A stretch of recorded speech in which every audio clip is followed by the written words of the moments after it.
안녕하세요. 여행을 직업으로 하려면 어떻게 해야 하지? 관광 가이드 자격증 한 번에 준비하기 두 번째 시간입니다. 지난번에는 여행 가이드 자격증 종류와 정의에 대해서 말씀드렸죠? 이번 시간은 여행 가이드 자격증 활용과 미래에 대해서 말씀을 드리려고 합니다. 그럼 여행 가이드 자격증 활용과 미래에 대해서 한번 알아보도록 할까요? 지난번 시간에 설명드린 대로 여행을 직업으로 갖는 자격증이 세 가지가 있었죠. 국내 여행 안내사, 관광통역 안내사, 국외 여행 인솔자. 그럼 하나씩 이 자격증이 어떻게 활용하면 좋을지 설명을 해드리도록 하겠습니다. 국내 여행 안내사 자격증은 누구든지 할 수 있는 자격증이라고 말씀드렸습니다. 솔직히 국내 여행 안내사는 자격증이 없어도 할 수 있는 일이기도 합니다. 왜냐하면 자격증이 없이 국내 여행 가이드를 한다고 불법은 아니기 때문이죠. 그래서 대학생들도 아르바이트로 할 수 있는 일이기도 합니다. 국내 여행 패키지는 주로 평일보다는 주말에 많이 진행이 되고요.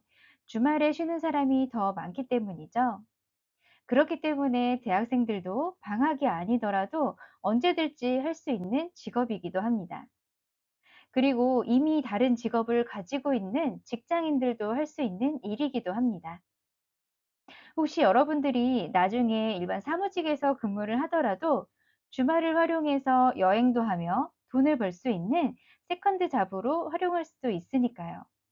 실제로 저도 그렇게 했었습니다. 그래서 저는 대학교 졸업하는 그 해부터 가이드를 시작을 해서 지금까지 하고 있는 직업이기도 하고요. 국내 여행 가이드라는 직업은 중간에 공백기가 있다 하더라도 언제든지 다시 시작할 수 있습니다. 그래서 저는 여자분들에게 국내 여행 안내사라는 직업을 많이 추천하는 편입니다. 혹시라도 결혼을 하고 아이를 낳고 경력이 단절되어서 다시 어떤 일을 할지 고민이 된다면 주말에만 할 수 있는 국내 여행 가이드가 너무 괜찮은 직업이라고 생각을 합니다.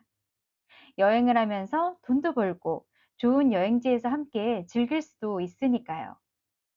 그래서 저도 회사를 다니면서 평일에는 사무실에서 주말에는 전국을 다니며 여행을 했고 돈도 벌었습니다. 내가 여행을 다닐 신체적인 조건만 가능하다면 얼마든지 나이가 들어서 할 수 있는 매력적인 직업이라고 생각을 합니다. 그리고 대학생 여러분들에게 더 추천하고 싶은 이유는 바로 스피치 능력을 기를 수 있기 때문입니다. 지금은 제가 이렇게 강의를 하고 있지만 저도 처음부터 말을 잘하지는 않았습니다. 남들 앞에서 이야기를 하는 것이 부끄럽고 창피했거든요. 하지만 관광이 전공인 사람들이라면 앞으로 고객 서비스를 하셔야 할 분들이잖아요. 물론 관광이 전공이 아니더라도 우리는 사회에서 다양한 경험을 하며 말하기의 중요성을 느끼실 겁니다. 거래처 회사에서 프리젠테이션을 하고 설득하는 과정, 어떤 상품을 판매하기 위해 홍보하는 과정, 직장 상사에게 나의 의견을 설득시키고 나의 장점을 돋보이기 위한 과정. 하지만 사회에 나가기 전에 이런 대화, 화법에 대한 경험을 미리 한다면 실전에서 훌륭하게 해낼 수 있지 않을까요? 그래서 저는 특히나 대학생분들에게 국내 여행 안내사로 다양한 사람들을 만나며 여러 경험을 쌓으시기를 추천드리고 싶습니다. 여행 가이드가 되어서 모든 일정을 컨트롤하면서 총 책임을 지고 멀티가 되어 일을 하는 여행 가이드 직업 경험, 경력은 여러분들이 앞으로 어느 곳으로 취업을 하든지 분명 좋은 이력이 될 거라고 생각을 합니다.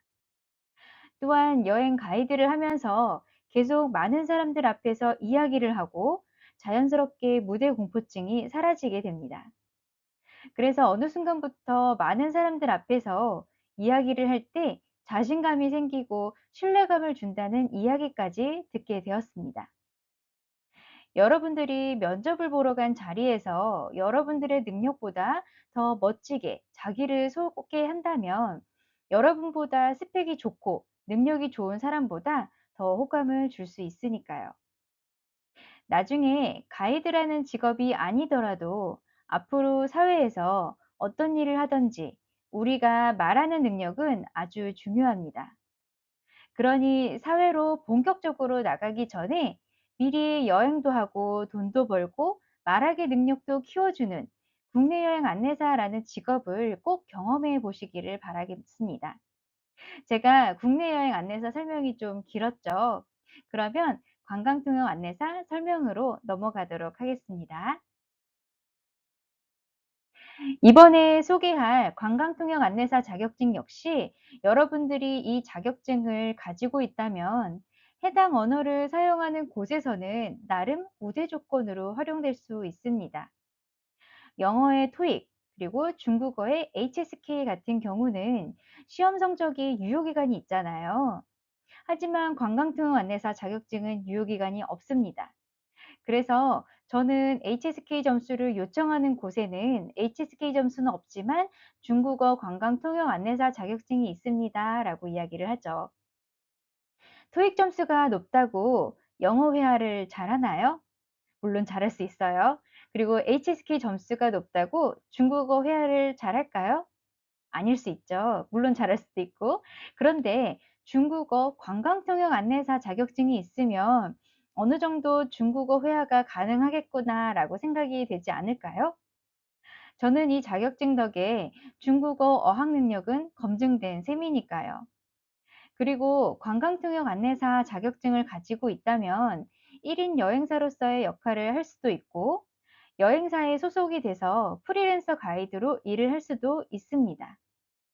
그럼 1인 여행사와 여행사에 소속된 프리랜서 가이드는 어떤 차이가 있을까요?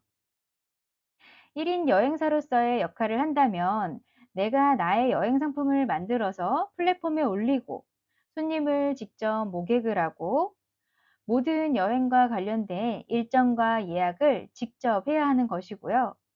여행사에 소속이 된 프리랜서 가이드는 이미 여행사와 고객이 모든 일정과 예약을 다 해놓은 상태이기 때문에 가이드는 고객이 원하는 여행사와 사전에 합의된 곳을 가이드만 하면 됩니다.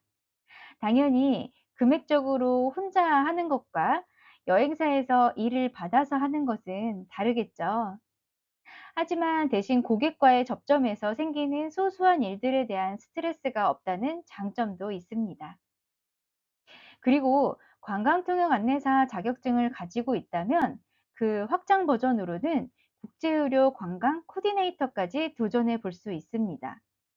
국제의료 관광 코디네이터라는 직업을 처음 들어보신 분들도 계실 거예요. 우리나라 의료 기술이 높다 보니까 외국에서 한국으로 진료를 받기 위해 의료 관광을 온다는 이야기는 들어보셨죠? 외국 사람들이 한국 병원에서 진료를 받는 것이 과연 쉬운 일일까요? 아무리 번역기를 사용하더라도 오역이 될 수 있기 때문에 정확하게 통역을 해주는 사람이 필요합니다. 외국인 환자와 의사를 도와서 정확한 진료를 받을 수 있도록 도와주는 사람이 바로 국제의료관광 코디네이터입니다. 나름 특수 분야에서 일을 하는 전문직이라고 볼 수 있습니다. 외국인 환자를 공항에서 만나서부터 시작을 하고 병원에서만 도와주기도 합니다. 물론 관광과 관련된 부분들도 함께 도와주는 사람이 바로 의료관광 코디네이터이죠. 조금은 더 특수하고 전문적인 일을 하는 직업이라 그만큼 페이가 좋은 것으로 알고 있습니다. 대략 연봉 3천에서 4천 정도에서 시작을 한다고 하는데 이 부분은 내가 얼만큼 수술로 연결을 하느냐에 따라서 더 나은 대우를 받을 수도 있습니다. 그런데 이 국제의료 관광 코디네이터는 아무나 시험을 볼 수 있는 것은 아닙니다. 일정한 자격 요건이 되어야 의료관광 코디네이터 자격증 시험을 볼 수 있습니다. 예를 들면 관광 관련 학과를 졸업한 사람, 혹은 졸업 예정자, 혹은 2년제 전문대학 관련 학과 졸업자로서 졸업 후에 보건의료 또는 관광 분야에서 2년 이상 실무에 종사한 사람, 혹은 3년제 전문대학 관련 학과 졸업자로 보건의료 또는 관광 분야에서 1년 이상 실무에 종사한 사람이거나 보건의료나 관광 분야에서 4년 이상 실무에 종사한 사람, 혹은 의사, 간호사, 보건보육사, 보건교육사, 관광통역 안내사, 컨벤션 기획사 1급, 2급을 취득한 사람이 의료관광 코디네이터 시험을 볼 수 있는 자격이 주어집니다. 즉, 관광통역 안내사 자격증을 가지고 있다면 도전해 볼 만한 자격증이 더 하나 늘은 거죠. 어떠신가요? 관광통역 안내사 자격증을 가지고 싶다는 생각이 드시나요? 제가 아는 영어 관광통역 안내사분은 나이가 70이 넘었는데 아직까지도 서울 투어를 하시는 분이 계신답니다. 평생 내가 언제든 할 수 있는 관광통역 안내사 자격증.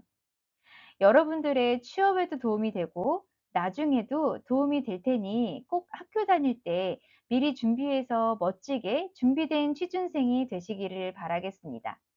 그럼 마지막 자격증인 국외여행 인솔자 설명을 드리도록 하겠습니다. 여행을 하면서 돈을 버는 마지막 자격증, 바로 국외여행 인솔자입니다. 영어로는 투어 컨덕터, 일명 TC라고 하죠. 여행을 하며 돈을 버는 자격증 중에서 아마 가장 쉽게 자격증을 취득할 수 있는 자격증이기도 합니다. 왜냐하면 관광통역 안내사 자격증을 취득하면 국외여행 인솔자 자격증은 따로 시험을 보거나 교육을 받지 않아도 바로 받을 수 있기 때문이죠. 자격증을 받는 방법은 다음 시간에 더 자세하게 설명을 해드리도록 할 거고요. 이번 시간에는 이 자격증을 가지고 어떤 일을 할 수 있을까요? 우선 여행사에서 6개월 이상 근무를 한다면 15시간의 소양 교육만 받고 받을 수 있으니 여행사 직원이라면 대부분 가지고 있는 자격증이기도 합니다. 그래서 여행사 직원들이 종종 TC의 역할로 해외를 많이 나가기도 하죠. 하지만 TC를 전문적으로 하는 사람들도 있습니다. 그렇게 전 세계를 여행하면서 돈을 벌 수 있는 거죠. 프랑스, 이탈리아, 유럽, 동남아 이런 곳들이 다 나의 근무지가 된다는 건 너무 멋지지 않을까요? 저는 관광통역 안내사 자격증을 결혼하고 늦은 나이에 취득을 하다 보니까 TC로 해외에 나가서 일을 하고 싶은데 집에 같이 사는 사람이 반대를 해서 아쉽지만 저는 그렇게 하지는 못했어요. 하지만 결혼 전에 만약에 제가 이 자격증을 취득했다면 저는 분명 전 세계를 다니며 즐겁게 일했을 거라 생각합니다. 세계 일주. 누군가에겐 버킷리스트이고 꿈이겠지만 TC에게는 어쩌면 일상이 될 테니까요. 그리고 여행 관련된 자격증을 소지한 일들은 대부분 회사에 소속은 되어 있지만 4대 보험을 내며 주기적으로 월급을 받는 구조는 아닙니다. 그렇게 프리랜서로 일을 하기 때문에 스케줄을 내가 충분히 조절할 수 있다는 장점도 있습니다. 경력 단절이라는 말은 이 직업에 있어서는 절대 생길 수 없지 않을까요? 왜냐하면 언제든지 다시 시작할 수 있으니까요. 어떠신가요? 여행을 하며 돈을 버는 직업, 멋지지 않을까요? 관광이 전공인 사람들은 국외여행 인솔자 자격증을 취득하는 건 일반 타 전공자들보다 유리한 조건에 있습니다. 그러니 꼭 미리 취득해서 취업할 때 멋지게 활용하여 좋은 스펙을 하나 더 만드는 도전에 꼭 참여해 보시기를 바라겠습니다. 여행 가이드 자격증에 대해 어떤 장점이 있고 어떻게 활용하면 좋을지에 대해서 설명을 드렸는데요. 여행업이 아니더라도 호텔, 크루즈, 컨벤션 등 관광과 관련된 업에 취업할 때도 해당 가이드 자격증은 우대 조건으로 들어가니까 관광을 전공하시는 분들이라면 꼭 도전해 보기를 추천을 드립니다. 그리고 기술이 발달하고 AI가 등장하면서 앞으로 없어질 직업들이 생겨나지만 관광객들을 실제로 만나고 접점에서 일하는 가이드는 없어지지 않을 거라 생각을 합니다. 시니어들이 많아지는 시대에는 스마트폰으로 여행 자료를 검색하면서 여행을 하기보다 경제적으로 여유가 있고 이미 다양한 경험을 많이 쌓은 시니어들은 여행 가이드가 함께 다니며 설명해주고 소통하며 이야기도 나누는 그런 인간 냄새에 가득한 그런 여행을 더 선호하지 않을까라는 저의 개인적인 생각도 더해봅니다. 그럼 가이드 자격증 활용에 대해서는 여기서 강의를 마치겠습니다. 혹시 궁금한 점이 있으시다면 인스타그램에서 여행 플래너 오렁색치로 검색해서 DM을 보내주셔도 됩니다. 그럼 3강 자격증 시험을 준비하는 방법에서 만나요. 감사합니다.